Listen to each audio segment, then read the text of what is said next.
welcome back for another Share Facilium video. Hey, how would you like to match at an Ivy League internal medicine residency program? Does that sound good to you? Does that sound like something you might enjoy? Well, today I'm going to tell you how. And along the way, I'm going to make some observations about how ranking algorithms work and when they don't.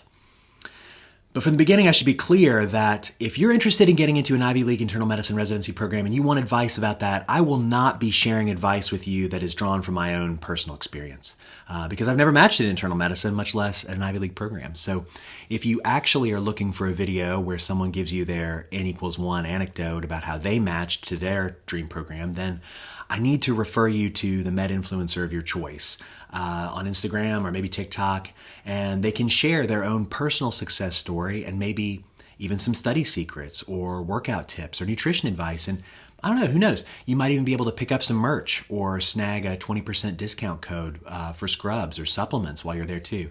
But you're not going to get that stuff here. Instead, today I'm going to be analyzing this.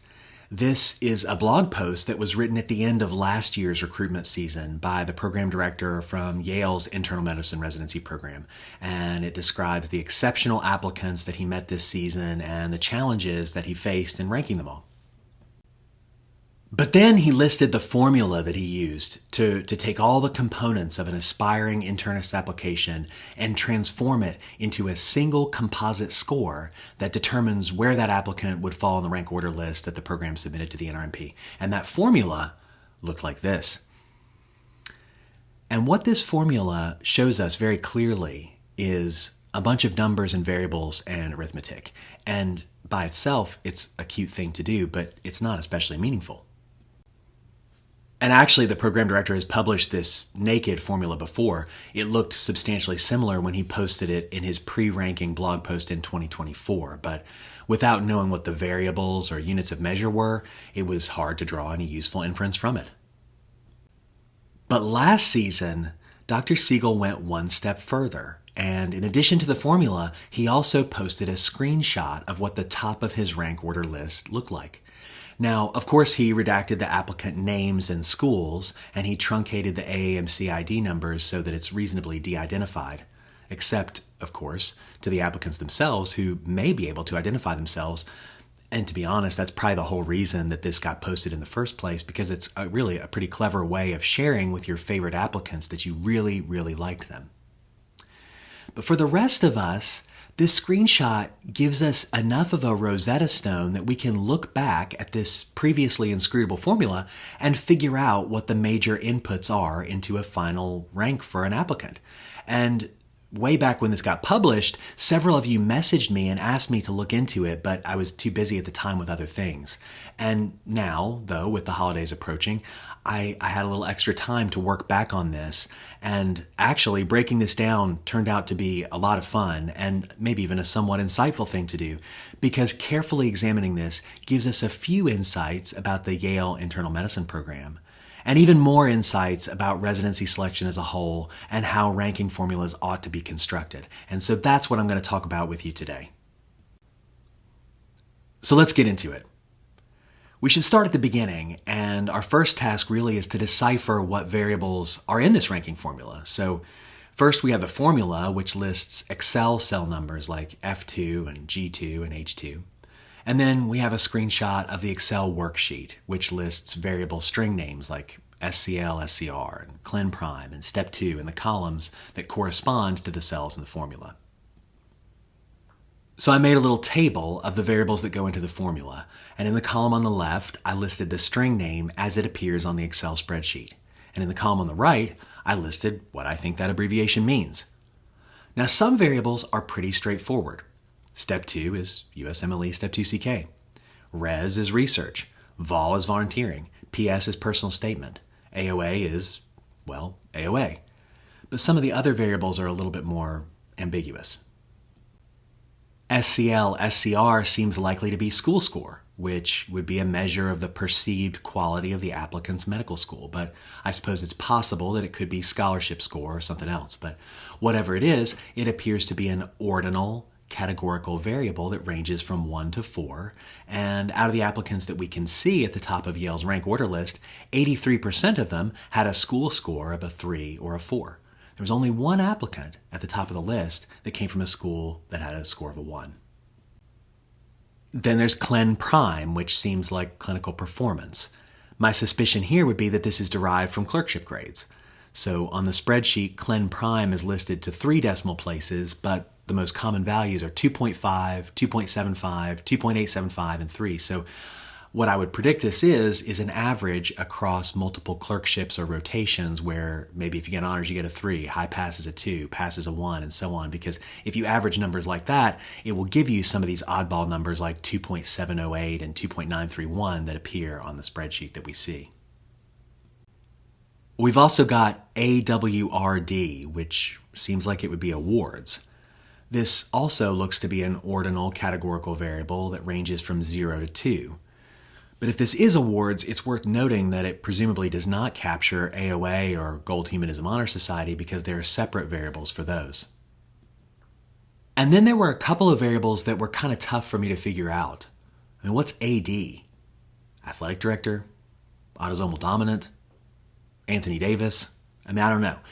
My best guess is it stands for additional degrees because the units of measure go from 0 to 2. So 0 might be no additional degrees, 1 could be something like an MPH or an MSc or an MBA, and 2 might be a PhD. But like I've discussed in a previous winners and losers video, the NRMP's charting outcomes data, they don't really suggest much, if any, of a match benefit for non-PhD academic degrees. So an alternative hypothesis might be that AD stands for academic distinction, and in that case, the 0 to 2 score could be derived from the MSPE's coded adjective or reported class rank or category. I think additional degrees is somewhat more likely in this context, but weighting the MSPE descriptive adjective is a common component of other schools' ranking formulas. So here's a screenshot of a spreadsheet that I got my hands on a few years ago. It was being used by a different, highly selective internal medicine residency program, and the spreadsheet included this tab that had a key to all the coded adjectives that medical schools were using at the time, along with instructions for how to score each school's MSPE on a 1 to 4 scale. So it could be that Yale is doing something like that with this variable. But again, I want to be honest as I break all this stuff down about areas where we have some uncertainty. And that brings me to DISC. Not sure what this stands for either. It could stand for discretionary points, which could be a way of accounting mathematically for some of the little things that may shade an applicant's final rank position. Maybe get an email from a colleague, or maybe have someone who's related to a faculty member. I mean, who knows? Alternatively, DISC could stand for diversity score, because like many other residency programs, Yale's leadership has been forthright about seeking diversity in their residents. As their program director put it in a different blog post, quote, "We want an intern class that reflects New Haven's diversity," end quote. Now here, my money is on discretionary points because the variable itself seems to range from 0 to 3 in ordinal numbers, but most of the applicants at the top of the rank order list still scored a 0. So let's pause and regroup and think about what we've got so far. If you agree with me about decoding the variables, then the formula looks like this. You take these 14 variables, you weight them as shown, and just like that, you get a single number that represents your desirability to the Yale Internal Medicine Residency Program. And on first pass, this formula really seems quite comprehensive. But what's interesting when you sit and look at it closely isn't just what's on it, it's what's missing. And that brings me to my first takeaway lesson from our analysis of this Yale ranking formula, which is this: not everything matters. For instance, letters recommendation aren't included. Now, judgments about letters recommendation could be baked into some other variable. I mean, maybe AD or maybe even the discretionary score, but it doesn't seem to be the case that letters are so impactful that they merited their own variable in the magic formula. My guess is that this is a deliberate and intentional decision by the program director because at a highly competitive residency program, letters probably don't provide much discriminatory value. I mean, everyone is in the top 10% of students that the letter writer has ever worked with, and so trying to score stuff like that, it may create less signal than noise. Another thing that's missing is program signaling. Now, I think that's a good thing because this is the rank order list, and signaling is really intended to help identify applicants to interview. How much the applicant thought they liked the program back in September really shouldn't have much of an impact on how that person gets ranked in March. However, there are still a minority of knucklehead programs that do incorporate signaling specifically into their ranking score, and honestly, it's nice to see that Yale is not one of them. There are also no negative variables. Everything in the Yale formula only increases your score. Nothing takes away points. However, many non-ivory tower residency programs do include some variable to capture and quantify red flags and weaknesses. The absence of that kind of thing here, I think, just reflects the part of the residency selection ecosystem that we're exploring today. A highly competitive program like Yale is in the position to simply not rank anyone who gives them a bad vibe, and they don't have to worry at the end of the day that they might end up with someone worse in the SOAP. But the absence that's perhaps the most surprising to me is an obvious measure of away rotations. Now, before I get into this, I suppose I should acknowledge that it's possible that AWRD actually stands for away rotations done. But saying that something's done seems more like something you'd hear me say than the kind of language that you'd overhear in the oak-paneled conference room at the ranking meeting of a prestigious Ivy League university hospital, so I'm going to stick with award for that one. Regardless, though, it's notable that away rotations don't make it into the final formula because the conventional wisdom from many applicants is that away rotations are the golden ticket. And I don't think that conventional wisdom is wrong. Doing an away rotation may give an applicant a foot in the door when otherwise they would have been overlooked. But once your foot is in the door, once you get invited to interview, that benefit washes away and all applicants get scored for the rank list in the same way. So actually, I'm going to amend that first takeaway to say, not everything matters, at least in the way you think it might. And that brings me to the second takeaway, which is this.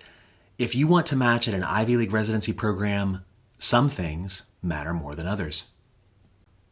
Because when we look at this formula, we can see the variables all have different weights. So if we want to understand the program director's priorities in ranking applicants, we have to look beyond the variable names and consider both how that variable is measured and what math is done to it.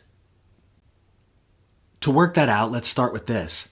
Here's a table of all the variables in the formula.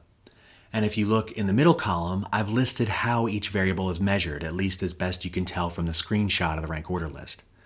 Now, some variables are easy to measure. The USMLE score naturally just goes into the formula as the actual 3-digit score that the examinee received from the NBME. But the rest of the variables, things like research experience or volunteer experience or the personal statement or the interview score, they're categorized.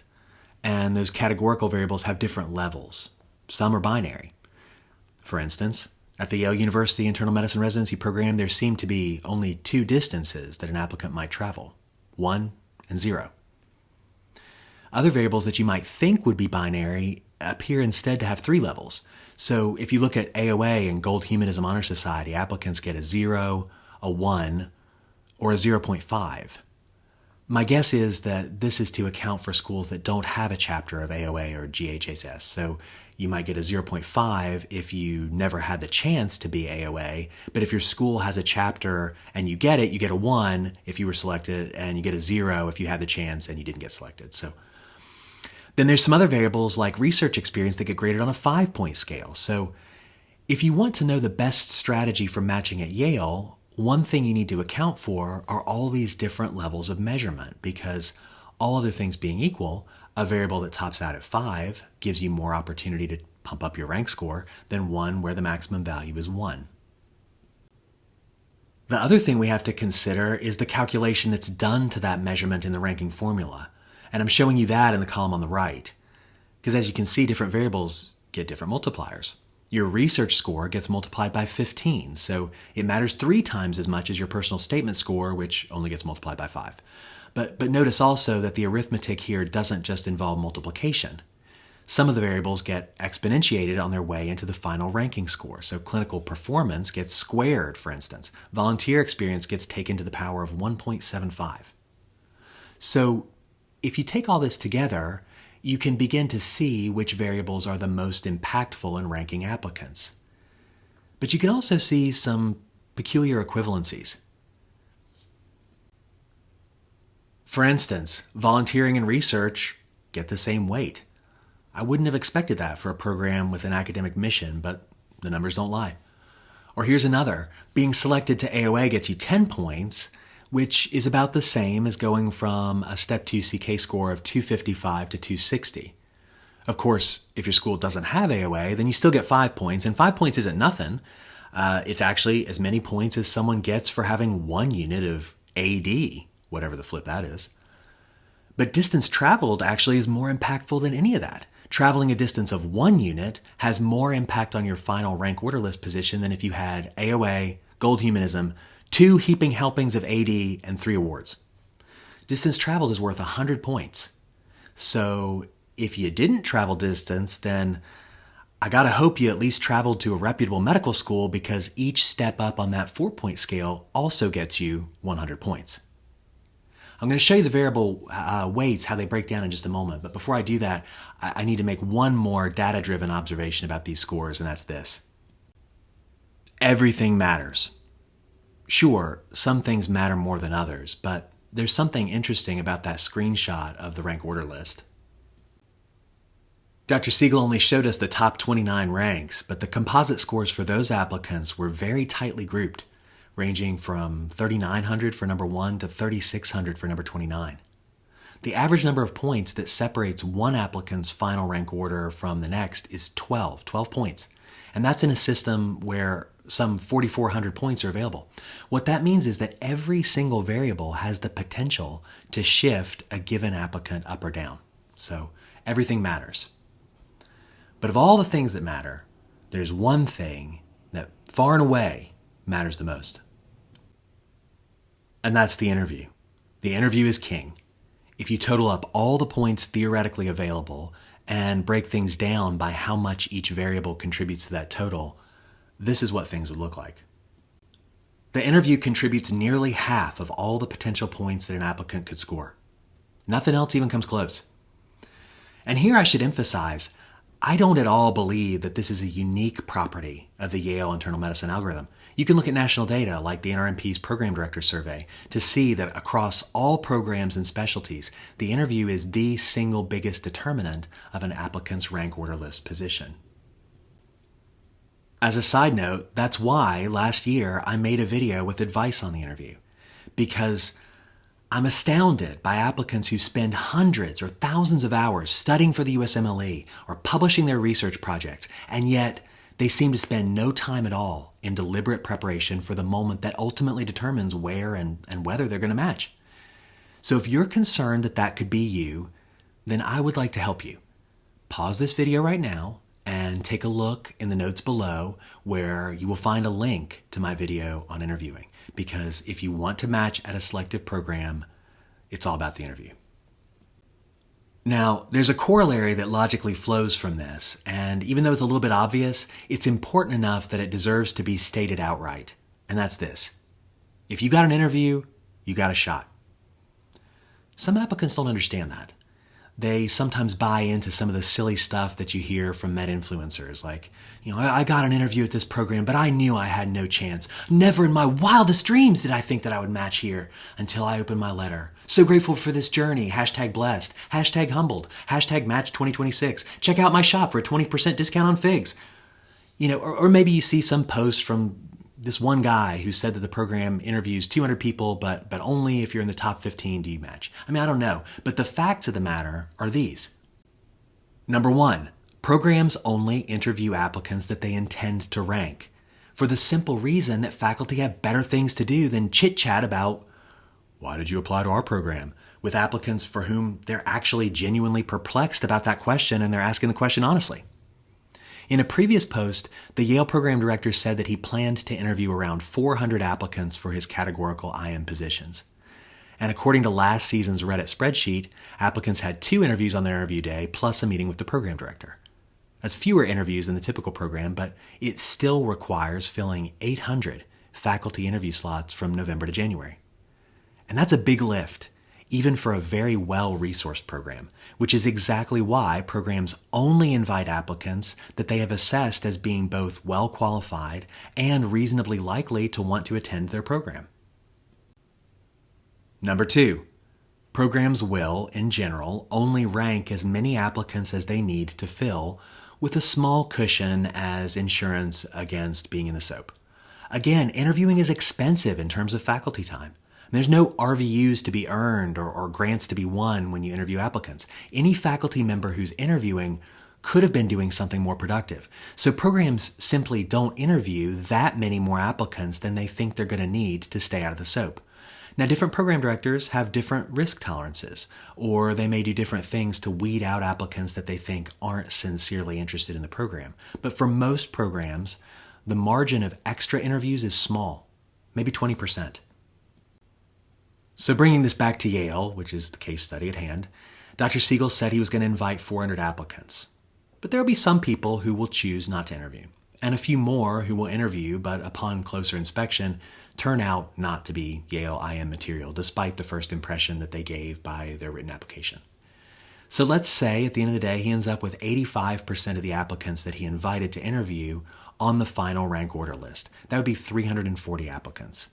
And my guess is that he wants a rank order list that long because he knows from experience that his last matched applicant typically comes in around rank order position 250 or 275. And he would very much prefer to avoid the ignominy of having his program have to be in the SOAP, so he wants to have an extra 20% as a cushion. Now look, I don't have any inside information on the Yale Internal Medicine program, I'm just spitballing here, but the numbers that I just gave you would be very typical. According to the NRMP, the average internal medicine residency program required 7 ranks per position to fill in 2024. And since Yale has 38 categorical positions to fill, that would be 266 applicants they need to rank if they were an average program.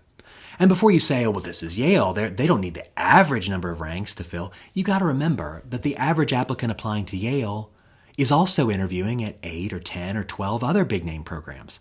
An applicant who's applying to a community program that you've never heard of, they're also probably applying to 8 or 10 or 12 other community programs that you've never heard of. Residency selection is stratified, and unless you happen to be the single most desirable program within your strata, the only way that you're going to significantly beat the average is by exclusively interviewing applicants that have a very high probability of matching with you, which would mean that you need to kind of recruit down in your applicant pool. Now, before I lose anybody in the weeds, my point is this. If you've got an interview, you got a shot. And for a typical program, if you're in the top 2/3 of applicants that get interviewed, you're very likely to match if you put that program number 1. Sadly, that means that if an applicant doesn't match, despite doing a good number of interviews, what that means is that they ended up in the bottom 20% or 25% at every single program at which they did interview. And what that means is that something is going dreadfully wrong on their interview day. And if these applicants want to optimize their outcome in the SOAP, they need to get honest feedback about what that is. But I got a whole separate video about what to do if you go unmatched, and this isn't it. The lesson for you who want to match at an Ivy League program is that the first and most important step to success is getting an interview.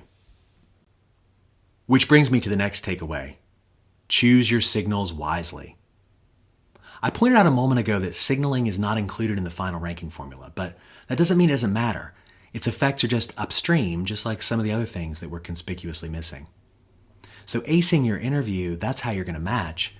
But in the year 2025, signaling has become one of the most impactful determinants of whether you even get an interview in the first place. If you don't believe me, here are the national data from the AAMC.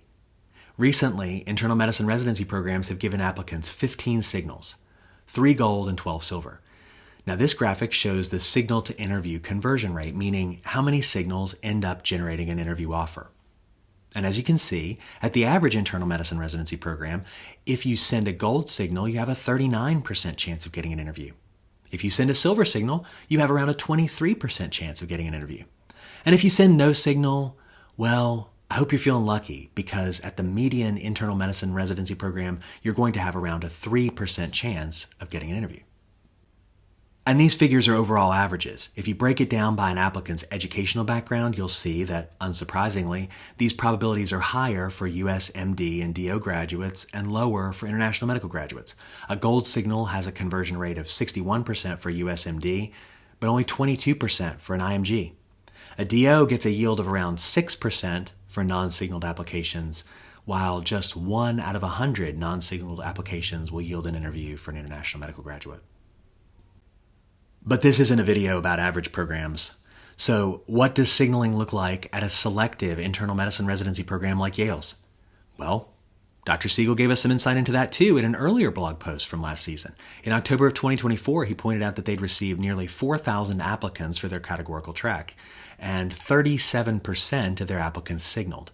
9% had a gold signal, 28% sent a silver signal. So what does that mean? Well, it means that around 2,900 applicants wasted their money. If you were paying attention a moment ago, you'll remember that Yale only wanted to interview around 400 applicants. But with 9% of their applicants giving them a gold signal, that alone gives them 358 applications to review. And if you add on the silver signals, now they get another 1,100. Now, some applicants, rather than signaling their true desire or using optimal game theory, they instead treat their signals as aspirational tokens, and they spend them on programs at which they're not competitive, hoping that the signal alone is going to open the door. But even when you account for that, a very desirable and selective program still receives way more signaled applications than it needs to fill its entire interview roster. So it becomes very important to signal the right programs. Again, if you get an interview, you get a shot, but only 10% of applicants are going to get an interview.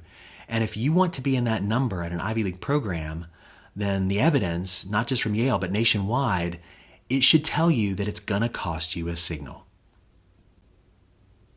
And that leads into the next lesson that you should take from this ranking algorithm, and that is USMLE scores just get you in the door. Remember this chart I showed you a moment ago? If you take all the theoretical ranking points available and add them up and weight them according to the formula, then 11.9% come from the USMLE score. That means that Step 2 CK scores would be the second most impactful variable. But in actuality, when you use a composite ranking system, a variable's effective weight is determined by its variance, not by the variable's scale or the nominal coefficient that you assign. And this is a critically important point that any program that wants to use these kind of ranking formulae should understand. And the Yale formula gives us a great example of it. So let me show you what I mean. The USMLE, as you all know, is graded on a 300-point scale. But that doesn't mean there's actually 300 points in play, because just passing Step 2 CK these days requires a score of 218. And if all you scored was a 218, well, partner, good luck to you trying to get an interview at the Yale Internal Medicine Residency Program. Same thing if you got a 228 or a 238. Actually, even if you got a 248, most applicants are not going to withstand the initial screening unless they have a large and immediately obvious strength somewhere else in their application. This is the current distribution of USMLE Step 2 CK scores, and programs like Yale are largely going to confine their evaluation to applicants that are on the right side of that distribution. Among applicants who get interviewed and get ranked, there's going to be a very restricted range of Step 2 CK scores, say 250 to 275. And when the variance is that low, the variable loses its power to change where people end up on the rank order list. Here, as a reminder, is the Yale formula. USMLE Step 2 CK scores get divided by 2 and then taken to the power of 1.25. So what that means is, if you get a score of 250, you get 418 ranking points. If you score a 275, you get 471. Now, 400 and some ranking points, that sounds like a lot, but essentially, every applicant who's in the pool to be ranked is getting spotted 400 points. There's only about 50 points of spread in points that could actually change your rank order list position. And so even though the number is big, the impact of USMLE Step 2 CK scores in the formula actually is quite small. To put it in perspective, gaining a single discretionary point from the program director would be as impactful as scoring a perfect 300 on USMLE Step 2 CK. This principle applies to all the other variables in the formula too. You think about a variable like research. An applicant's research gets evaluated on a 5-point scale, but at a program like Yale, applicants with zero research experience are very likely to get screened out on the front end. So again, the variance in scores is restricted, which again weakens the ability for differences in research to discriminate among applicants when they get ranked. So what variables do matter? Well, to try to answer that, I created a Monte Carlo simulation of 20,000 hypothetical internal medicine applicants to Yale. And to do that, I had to make assumptions about what the distribution of each variable would be. So for school score, we've got a theoretical range of 0 to 4, but I assumed it would be heavily skewed with applicants from schools that get a 3 or a 4. For clinical performance, I assumed again we'd have a skewed, top-heavy distribution with almost everyone at a 2 or a 3.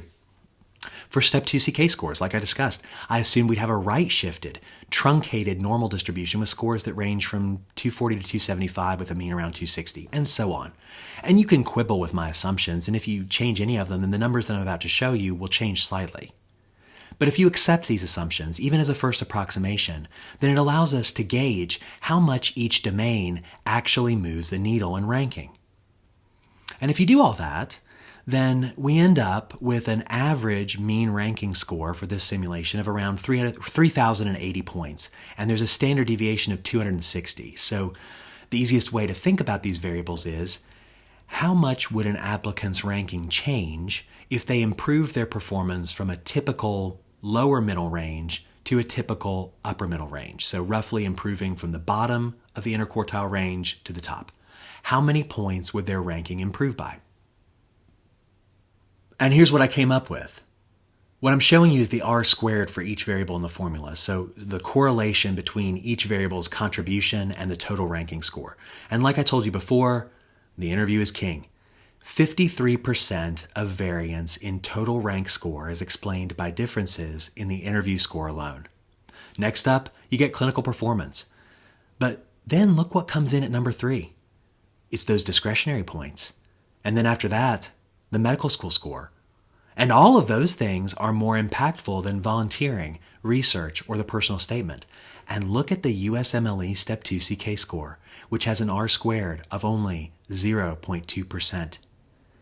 AOA and Gold Humanism, they come in even lower than that. Now, if seeing all that makes you wonder if this formula actually accomplishes what it's intended to, at least with any fidelity, I want you to hold that thought because I'm going to come back to it. But before then, I started this video by saying that I was going to tell you what you needed to do to match at an Ivy League internal medicine residency program. So I need to make good on that promise before I bring this video home. So if you want to match at Yale or a program like it, the key operation is getting an interview. And what that means is that you need to meet or exceed the thresholds needed for the program director to pull your application out of the pile. So I would highly recommend having a high Step 2 CK score. And you're going to want to have good grades in your clerkships and maybe try to get your name on a couple of papers while you're at it. And of course, it would also help your case if you could go back in time and make sure that you achieve a very high MCAT score, because doing so will open the door to bigger name medical schools, which will not only look good on your application, but structurally, attending those schools will make it a lot easier for you to build the kind of CV that you need to bypass the initial screening at a competitive residency program. And even if you do have that kind of CV, buddy, don't forget to signal, because none of those things are going to matter if no one even bothers to read your application. And then, once you get your interview, you need to show up and sparkle, because this is by far the most impactful determinant of ranking, and really, it's the only new piece of information you're presenting to the program. So you want that presentation to drive you into the top half of the rank order list, where you will then have a very strong likelihood of being able to post your own #humbled match day post, and then offer advice for others who want to do the same. So that's it. That's the recipe. Or I guess it's at least as close to the recipe as we can get from using common sense and the new information that we get from this formula. And if that's all stuff that you knew, well, I'm sorry that you watched for 30 minutes and are disappointed. But what I think this formula shows us, really, more than anything else, is not any insight into what applicants need to be doing. Instead, I think it highlights how silly, and in some cases, how misguided or even frankly wrong-headed some of the things that we programs do when we're selecting residents. And I want to talk about that for just a few minutes before I go. If you're like me, when you first looked at this formula, what first caught your eye is its apparent objectivity and precision. I mean, Yale's not determining their applicants' fate with a shouting match at the rank order meeting like it's sorority rush or something. I mean, they're using a mathematical formula that incorporates 13 different variables that quantify everything you could need to know about an applicant. I mean, you just take the measurements, you plug in the values, and boom, you get a composite score that gets calculated to 6 decimal places. But if you look at this for more than a second or two, you might reasonably wonder, I mean, how did they discover this formula? And when you ponder that, just by looking at the coefficients, it should become clear that this is not empirically derived. You could imagine a world in which a program took all their residents and then they ranked them by their quality or their success in the program. And then they looked back at all the data that they had about those residents back when they were applicants. And they put all that into one giant multivariable regression analysis so they could derive a prediction equation. And then they might try to validate that model in subsequent application cycles to see if those factors predicted resident success in the program. And if you did that, you might end up with a formula that in some way approximated the form of what you see here. But it is beyond statistically improbable that you would ever get a formula in which all of the weighting coefficients just happened to be multiples of 5. So this formula is not evidence-based.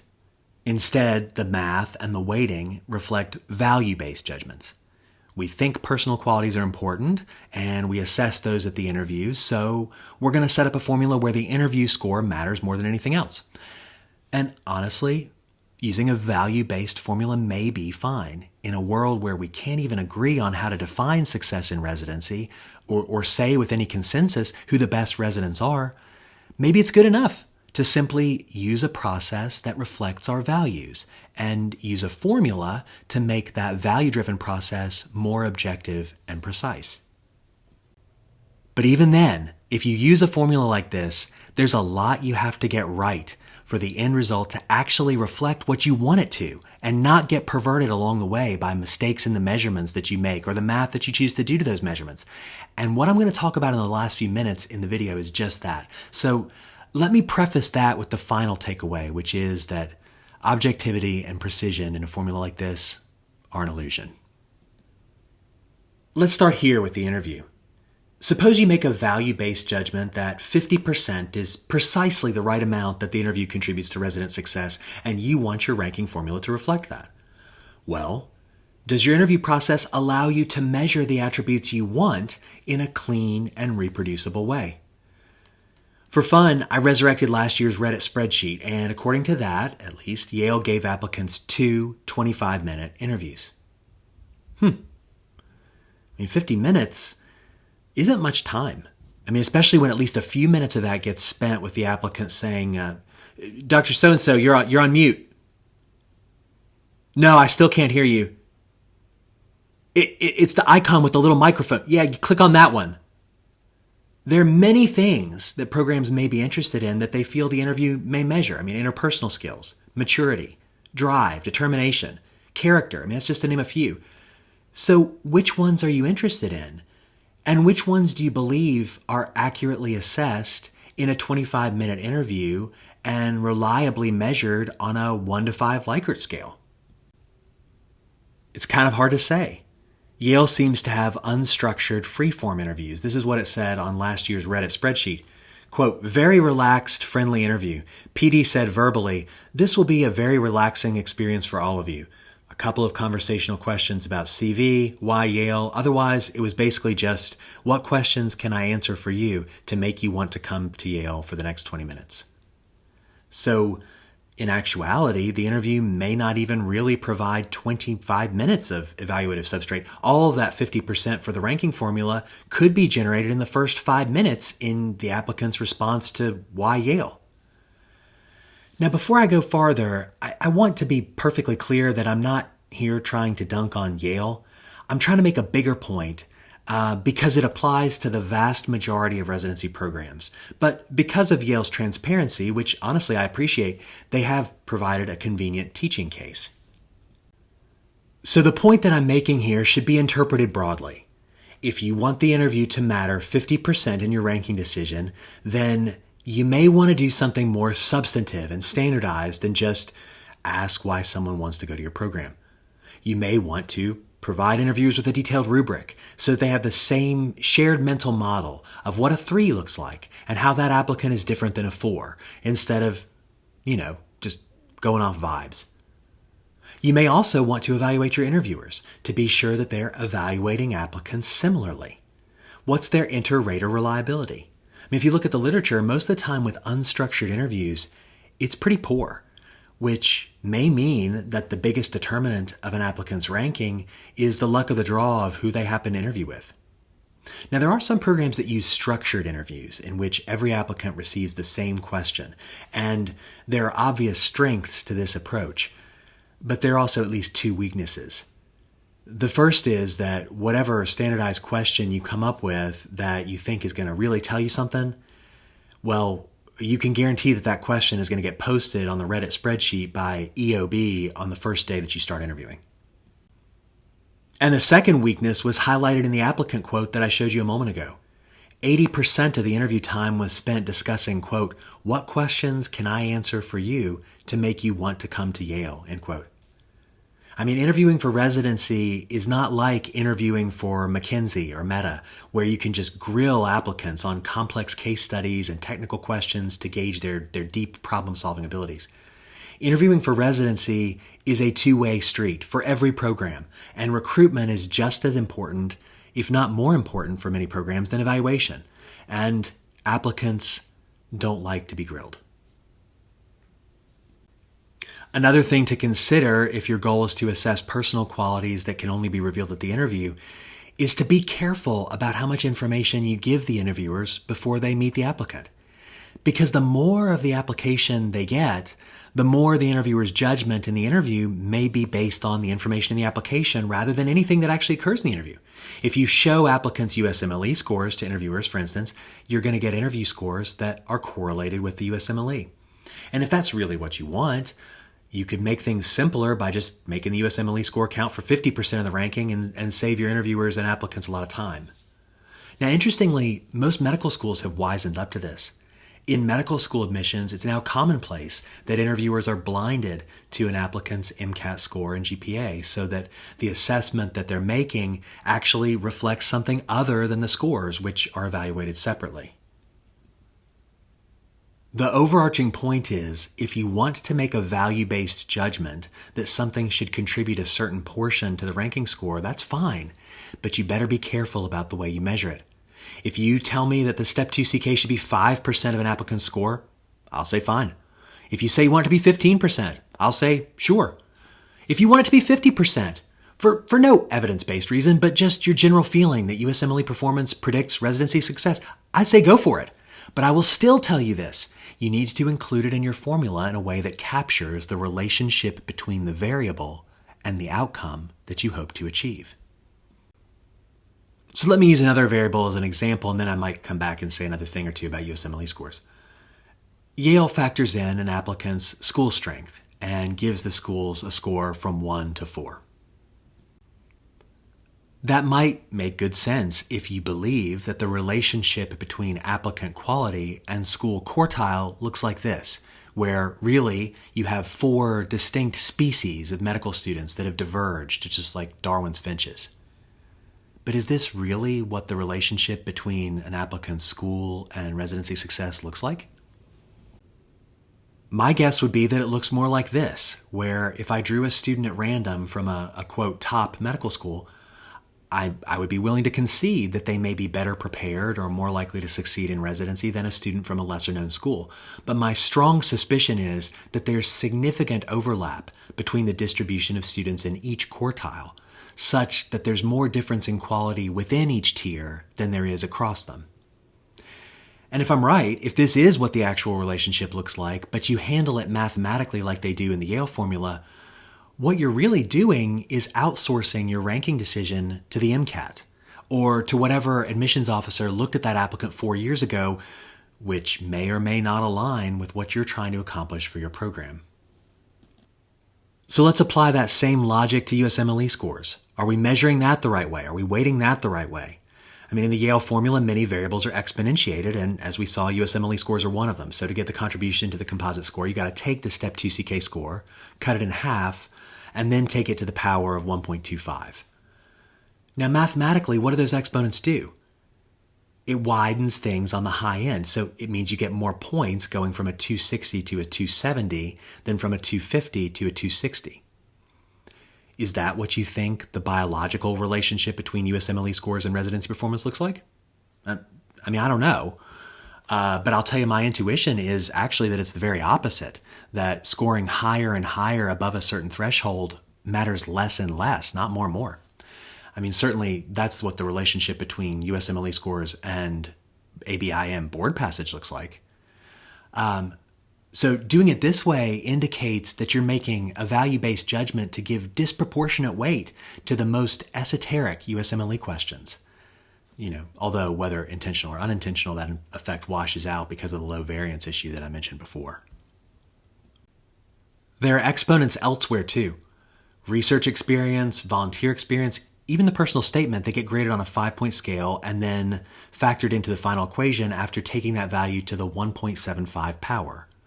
So setting aside the questions about whether this is the right scale to measure those things and whether the people generating those scores are reasonably reliable in making those judgments, again, is this what we think the relationship actually looks like?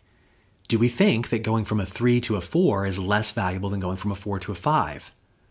Or should we be concerned that moving from above average to the very tail may be more reflective of having more advantages in the first place? Now, if you want to defend widening the tail for your scores for research or volunteering, I suppose I can live with that. But exponentiating the personal statement, I got to say, that seems wrong. If you write a bad personal statement, I think there's a credible case to be made that you may struggle to communicate your thoughts in other ways that are relevant to the practice of medicine. But this is residency training, not the New Yorker. The difference between a resident who writes a totally normal, meat-of-the-bell curve personal statement and one that knocks my socks off probably just comes down to who wrote a better prompt for ChatGPT.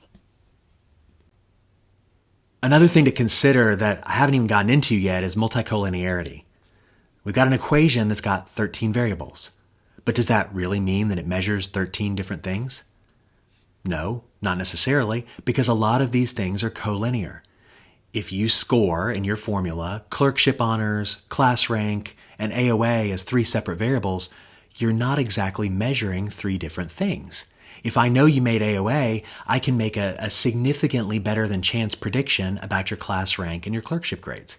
So if you set up your magic formula to weight each of those things as 10% and you think you're measuring 3 different things, you might actually just be assigning 30% of your score to one thing that you're measuring 3 different times. If you've stuck with me this long, I want to thank you for listening, and I'll say just one last thing in closing. I think we like formulae like this because of the allure of objectivity. We want residency selection to be fair. But just slapping a number on something doesn't mean that that number is accurate or precise. Just weighting a variable with as much weight as you think it should receive doesn't mean it's actually going to have that weight in practice. And none of this by itself makes residency selection more objective or accurate or precise or fair. We have to do a little bit better. And for now, that's all I've got. Thanks for listening.